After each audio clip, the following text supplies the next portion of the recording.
Hey guys, what's going on tonight? So here's a new video with my new current build that I'm working on. I purchased this 2023 Subaru WRX Premium back in the middle of August, so I've been doing a lot of work on this thing since I bought it.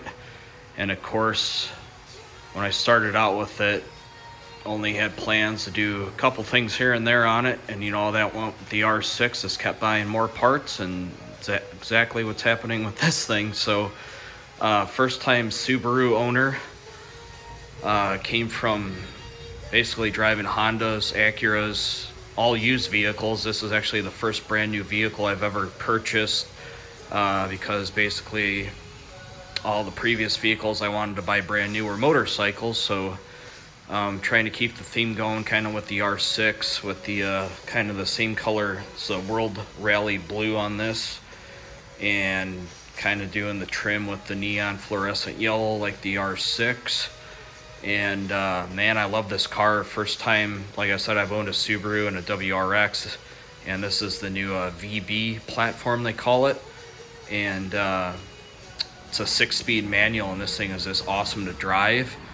OEM wise or just stock, it's I think it's around 271 horsepower it says, and just want to open it up a little bit more. So as of right now, I just have a lot of cosmetic stuff on it. All the performance stuff's over there in the boxes, and I'll get into that here in a little bit, but I'm going to try and do an overview on everything I've done to it so far. And I think I have just over 3,000 miles on it. I did a first oil change on it at 900 miles. The break-in on these is 1,000 miles, so I did it at 900, and it calls for 0 weight 20. And being out here in Arizona with the extreme weather, super hot temperatures, I swapped out and went with the I'll show you over here with the Motul 8100 Ecolite in the 530. And then just running the OEM filter. So the biggest thing on this I'm concerned about once I start doing all the bolt-ons and flashing the ECU is then pretty much got to watch the warranty. But so far it seems like they've been pretty reliable with other videos and research I've done on it. And this is a daily driver, so I'm not like racing or doing anything crazy and running that red line all the time and stuff like that. So I'll get into modifications I've done so far here under the hood. I just got this whole carbon intake duct installed the other day. That's from a lot of the parts I helped purchase was from Import Image Racing down in Fort Myers, Florida, along with Aeroflow Dynamics out in California, JD Muscle, and MAP Performance up in Minnesota. Import Image Racing, though, is probably my go-to. Those guys are awesome. They usually have a lot of stuff in stock. So again, this is the Noble carbon fiber intake duct. Just put that on yesterday. Got the Cobb carbon fuse box covers, one on each side, the small one and then the bigger one over here. And then I pretty much did all the accents under the hood with the Perrin, the fluorescent yellow. So the shroud cover, pulley cover, oil filter cover, oil filter cap, battery tie down, the fender shrouds, and then the strut brace there. Got the ETS top mount intercooler on it with the Perrin brackets for it. And I really wanted to do a front mount intercooler on this, but you have to remove the crash bar and all that stuff, and I've read where some insurance companies wouldn't cover if you got into a collision. So I know with all that heat going into the engine, it's still gonna, out here in these hot summers, gonna be a lot of heat soak and stuff, but hopefully it helps a little bit. Let's see, what else did I just installed the Perrin water pump pulley in the blue anodized there, aluminum lightweight pulley. I also have the alternator one here, but I had to order a the OEM one it's a 17 millimeter hex. I didn't have that big of a size, so I just had to order one from Amazon, so I'll get that done next week. And then I also have the Mishimoto silicone radiator hoses for it, so that'll help with the heat. Got this top rubber one here, and then I think comes with some other overflow one, and then the other main radiator hose is on the bottom, so I got to get that done on it. And let's see, what else do I have under the hood here?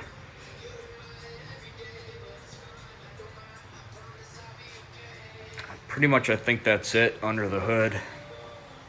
I did do a carbon fiber bulge hood scoop, so this is a bit bigger than the OEM one to get some more airflow going through it, and also to help with the heat out here. Really like the looks of this, really good quality. This is from Import Image Racing. It's a Noble carbon hood scoop. And front end so far, I did the sport radiator grill on it, which is real nice. I like that. And then I have the fluorescent yellow radiator brace in front of that. And then all the red body kit on here is all from JD Muscles. So I did the front lip and side skirts. The rear pieces here, and then the diffuser on it down underneath there. Also have the F1 brake light that flashes, which is nice. It's really bright LED. Changed up the badging on it with the fluorescent yellow in the back. Really looks good. And then I did aftermarket tail light brake lights on it from OLM. You can kind of see there's a turn signal indicator. It almost looks like an Audi. When you turn it on, it goes that way, and then the red with the dark smoke lenses. The LEDs are really bright. I like the looks of them. And then I did the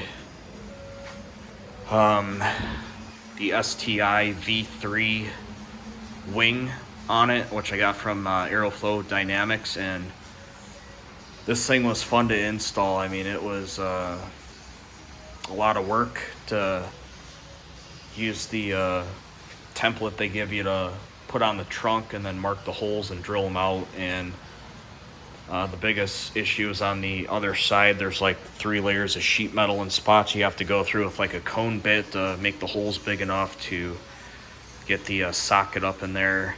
And then you got all the metal shavings that go into the trunk, and it's just, yeah, it's a mess. That was like a 2-day project. And this a heads up, anyone that's looking to do that, I used silicone around the holes on the top, and then once I installed the bolts with the washers on the inside, I put silicone around those just to make sure I had a really good seal. And then there's weather stripping around the base of this, so nice quality. I think they're made over in Taiwan. Paint match is pretty close. I did have a duck bill on that originally, and the STI wing was just kind of growing on me more, so I ended up purchasing it. And then I have the on the roof there, the Vortex, I can't think of what it's called, but it's this double-sided tape that sticks on up there. And then also on the rear, I have this whole carbon piece, trim garnish piece on the back that goes on. The exhaust finishers also in the ignition red.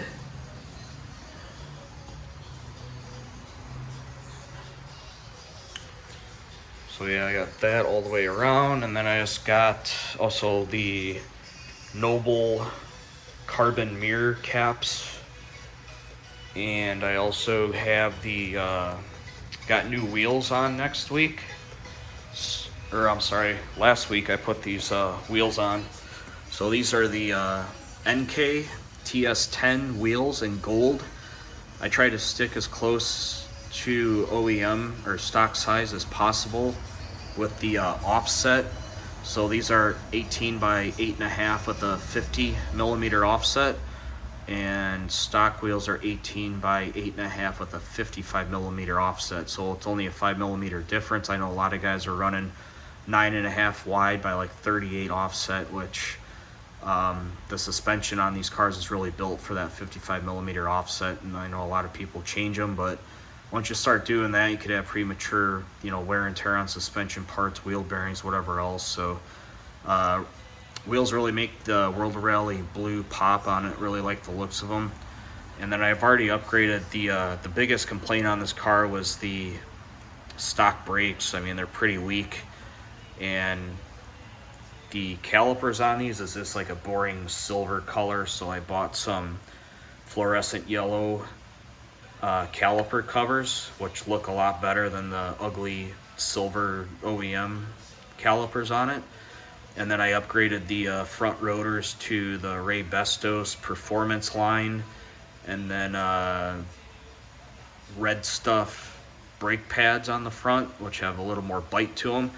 And then I just ordered new brakes for the rear tonight. I went with Friction Dynamic rotors, or Dynamic Friction, I think is the company. The rotors, got them from Rock Auto.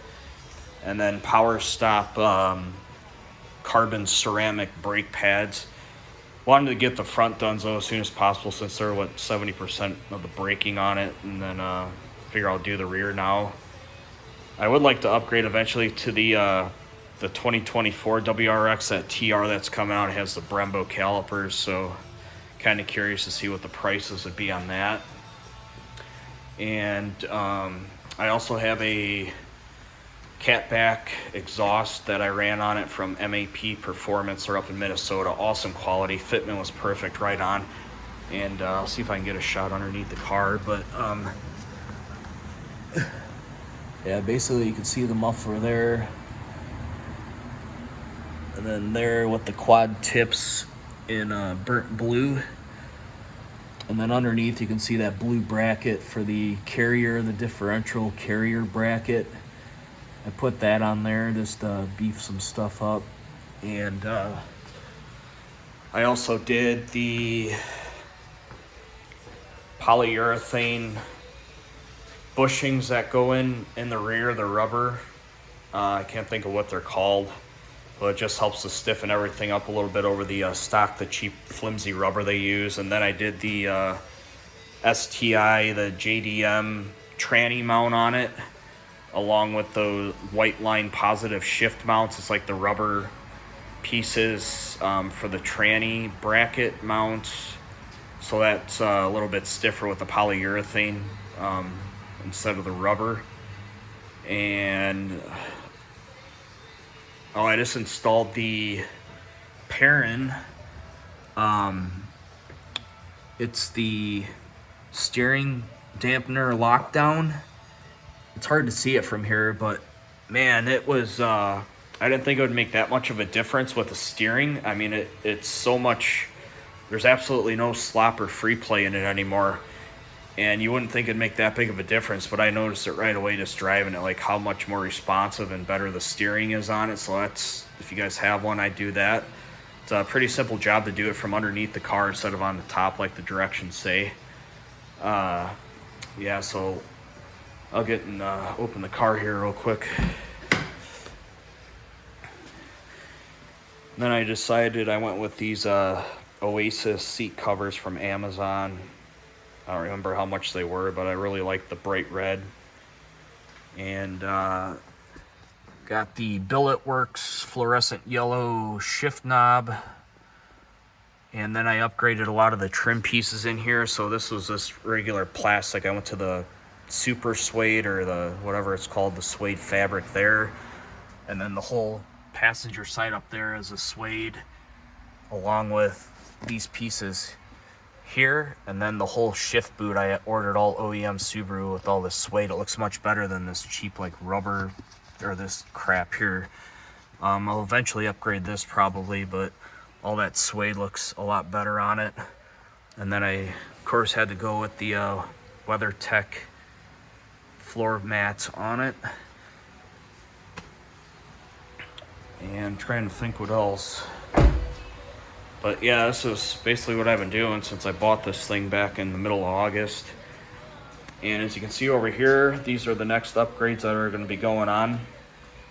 Have the AEM cold air intake. And then in the box underneath that I have ETS titanium charge pipe, and I'm currently waiting on a turbo inlet hose from Perrin, which is gonna pretty much connect to the cold air, and then it goes to the turbo, and they claim 15 horsepower increase with the turbo inlet hose. And then I got to get the silicone radiator hoses installed, and I also have the Cobb access port for it. And I bought a Pro Tune already from Clark Turner Tuning. He's out here in Arizona. He's pretty top-notch, well-known across the United States for tuning the Subarus. And once I get all these bolt-on parts done, I'll install the map that he sent me, and then I have to do some data logging with the access port and send him back some specs or some technical info off the data logging, and then he'll send me another final map with the good tune for it. So I'm hoping to get maybe 40-50 horsepower increase. I don't want to get too crazy because, like I said, it's a daily driver, so I still want it to be reliable. I want it to last. Probably going to hang on to this car for a while. And I'm also going to do the rear differential along with the tranny and front differential. Change the OEM fluid out because once you upgrade the parts, it's a little more horsepower and torque. You want better fluids. So I'm going to put in the Motul Gear 300, the 75 weight 90 full synthetic. So that'll be a lot better fluid for it. And I'm trying to think of anything else, but yeah, this thing's a blast to drive. I love it. It's fun. And yeah, if you guys have any questions, let me know. And I was debating on doing videos, starting the build on this, but I wasn't really sure where I was going to go with it and all that. So this is where it's at now, and might start putting up some more videos once I get some of these other parts installed and everything. So yeah, you guys have any questions on this, let me know.